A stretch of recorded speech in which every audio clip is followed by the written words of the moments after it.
Alors que les 22 acteurs font leur entrée sur la pelouse, Laurent, ça s'est vérifié depuis le début de la saison. On a l'impression que Saint-Etienne manque un peu de jus. Est-ce que c'est votre avis? Trouvé Cornier, l'ouverture dans la surface de réparation, il est plus rapide et il faut un retour au dernier moment de Petr Raku. De puissance, il a eu envie de frapper. Alors, il est capable de percuter, de trouver les solutions. Dans la surface de réparation, l'amorti de la poitrine orientée de Nolan Roux et pénalty pour l'AS Saint-Etienne. Pour cette faute sur, on l'avait dit, la lumière, Benjamin Cornier. Très en l'air de chez Drac, très en retard. Oh là là, très en retard. Là, un pénalty flagrant et évident pour l'AS Saint-Etienne qui va tenter d'ouvrir le score.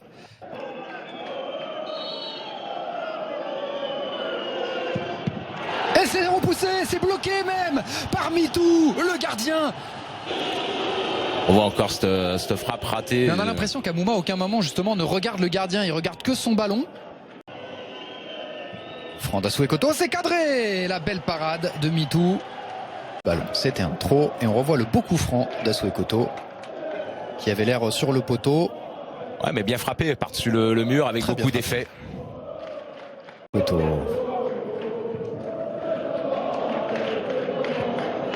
Qui est cherché. Baebek dans la surface de réparation, la reprise de Nolan Roux et l'ouverture du score de l'AS Saint-Etienne. On parlait de l'importance des coups de pied arrêtés, Laurent Fournier. Un jeu, c'est pas deviner ce qui va se passer. Voilà, la déviation de la tête de Baebek. Et là, il s'est bien battu, Nolan Roux. Il s'est arraché devant Shedrack. Alors, Xavier Lafosse nous demande sur le hashtag. Alors, on va revoir le but enfin quand même au ralenti. La parade de Mitou, c'est pas une faute de main. Hein. Là, il a vraiment dû se détendre pour aller chercher cette faute. De la mi-temps. Allez, on va dire que le plus dur a été fait. Et maintenant, il faut continuer. Nolan Roux. Extérieur du pied à l'entrée de la surface de réparation pour Cornier qui a cherché Baebek. C'était un petit peu trop profond.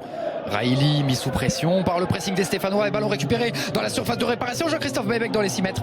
Dégagé par Shedrack et la frappe de Fabien Lemoine qui est contrée, me semble-t-il. Et là, on a vu la charge d'Asuekoto.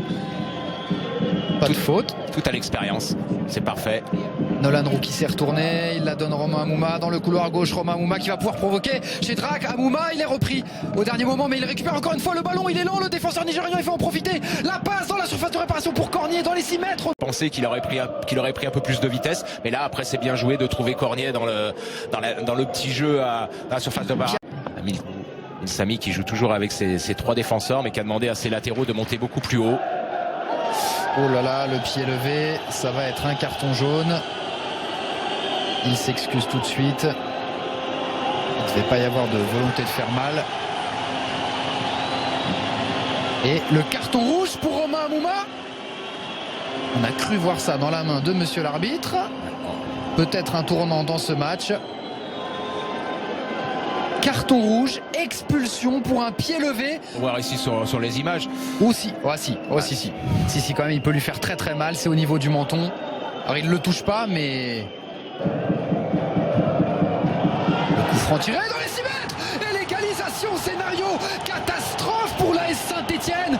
Un joueur expulsé, l'égalisation dans la foulée. On revoit ici le corner. Ils sont 2 pour reprendre. Derrière lui, il y a aussi Raku qui était là pour propulser ce ballon dans la cage. Ils sont 2 tout seuls. Dave n'hésite pas à aller faire le pressing dans le camp stéphanois, ce qui n'existait pas en première mi-temps. Shedrack face à Monet Paquet. Il s'est retourné. Monet Paquet, il est plus vif, plus rapide. Shedrack qui s'est jeté une nouvelle fois. Pour rien. Diomandé la frappe. Elle est très belle cette frappe. Ça passe juste au-dessus. Ah, la prise de risque est bonne de Diomandé de vouloir frapper, de pouvoir faire sortir aussi la défense adverse. Le ballon dans la surface de réparation. Attention, ce ballon, la trajectoire n'a pas été coupée. Et il y avait une occasion énorme encore pour Christian Boud. Ça ne décourage pas les Moldaves. Et le danger vient beaucoup du couloir gauche. Et un nouveau ballon perdu dans les 20 mètres. Et c'est dangereux, la frappe de loin directement dans les gants de Stéphane Ruffier. Dans le jeu, on l'a vu avec les relances de Lemoine qui cherche simple. Saint-Etienne se procure des bonnes situations. Après, quand on essaye de jouer compliqué, c'est difficile à gérer. Et il ne faut pas trop se découvrir non plus.